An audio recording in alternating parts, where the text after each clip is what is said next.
In the Pokemon games, there have been modes where you do battles against trainers. And in those modes, many people might know that you will receive a reward, for example, if you win 100 straight, or if you win 200 straight.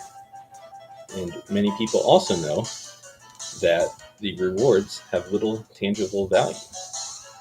Well, I believe in the Battle Subway, in the 5th generation of Pokemon games, Pokemon Black and White, and Black 2 and White 2, the trainers you face in these 4 games are the exact same.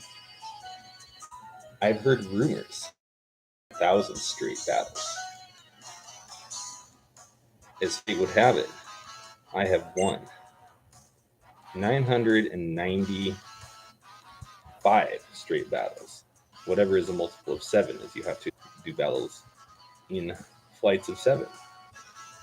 If I complete this next flight of 7 battles,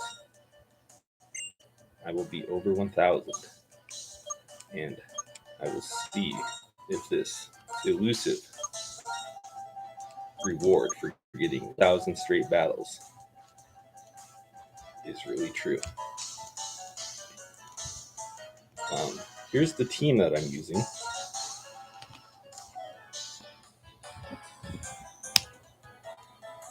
I'm on the 2010 kind of aesthetic for these games with this webcam, but the team consists of Durant, Glalie, and Gliscor. I believe that's how you pronounce it. I haven't watched any of the TV show, a very popular TV show about Pokemon, so I'm not sure. But as people who have played these modes know, Durant allows you to kind of cheese a lot of battles, and I can show you better than I can tell you. So let's get into these battles here.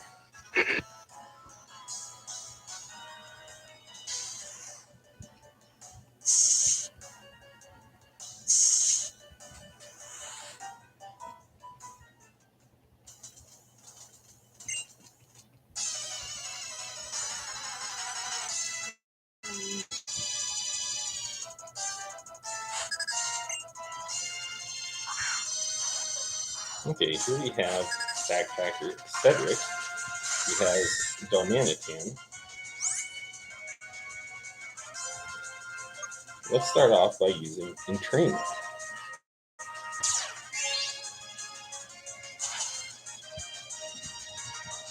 Now, to the untrained eye, this seems like a horrible start to the battle. I did 0 damage to him, but he did all of the damage to me with a super effective Fire Punch. But now I've given this Pokemon the ability Truant. This makes it so they only attack every other turn. And you will see in this exciting, fun-filled sequence now, it's like a one-hit KO move that only has 30% accuracy. But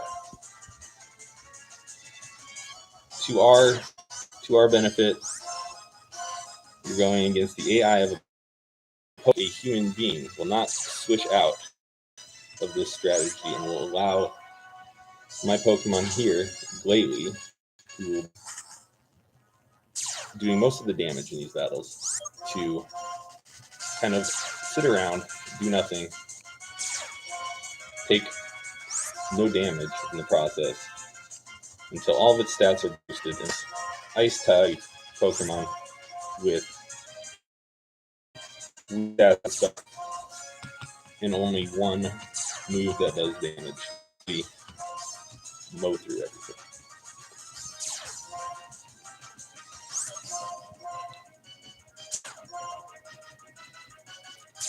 So Durant, that has a choice scarf that allows it to move faster than it would at the expense of only being able to use one of its moves, but here it really only needs to use one of its moves to win you the battle. And here, Glalie has Substitute and Protect. These are the most, really any Pokemon that you use with Durant is going to have Substitute and Protect. Protect prevents you from doing damage when on the 50% of turns they're actually doing damage to you. And Substitute makes it so when you eventually do get around to taking out the first Pokemon, you have a little insurance policy here about taking out the remainder. And the third Pokemon, Gliscor. Well, I have to use him. I'll let you see what he does. Actually, this Gliscor technically is a her,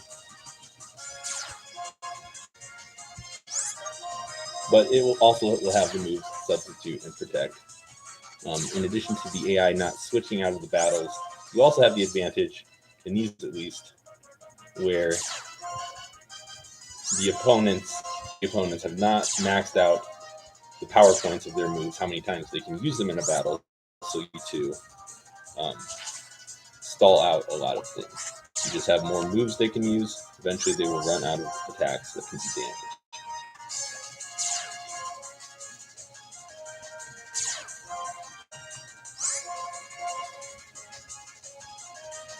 Now, there are definitely things you have to look out for. This is not a foolproof strategy 100%, but there are a lot of resources online where you can look up.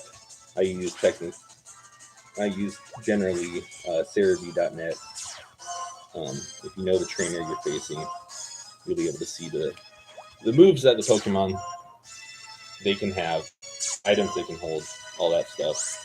Additionally, you could calculate how much damage you'll be doing or taking from the Pokemon, but I do not use that very much, as you'll see. A lot of times I will be evading the opponent's attack, or if they manage to hit me, a Substitute will be taking that.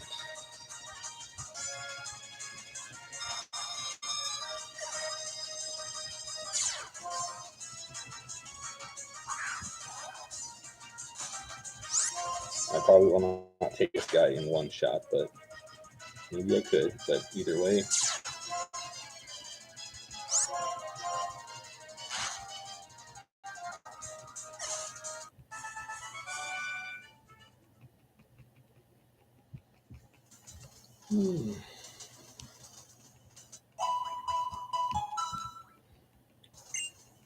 I'm not sure if it's the best possible team that you could be using, but I've seen the record is only a little over 1,000.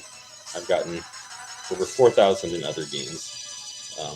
I just was too lazy to do the Pokemon breeding to kind of get other stuff, so I'm using these Durant and Glalie, very well-known combination.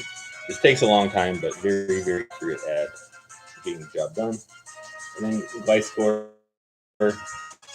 is on other types of teams usually, but very solid Pokemon.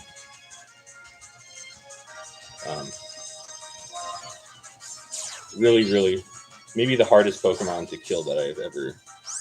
I think Gliscor has maybe fainted like one time in these nearly 1,000 battles. Now this battle against Janitor Eric, I think it's going to be a little anticlimactic as well. This Nidoqueen only has one move that does damage here. The attack Chip Away, and you'll be seeing probably pretty soon a nice little quirk about, when I say quirk, I mean just kind of lazy game design, but there you see the opponent is attempting to use a move that does not work when the Pokemon has a sub, but in this generation of games, they don't know that. I think in the 6th generation, that was the next one where they did fix that, but in any event, I'm kind of scrolling through the roster this trainer can have.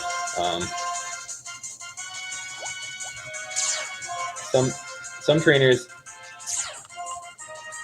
just to be 100% sure of winning, there are certain boosts that in here, looks like I do want to have pretty high skill attack. That's the main one I'm worrying about here, because there's Suicunes this guy can have, and between resisting my ice attacks, having pressure, and having protect,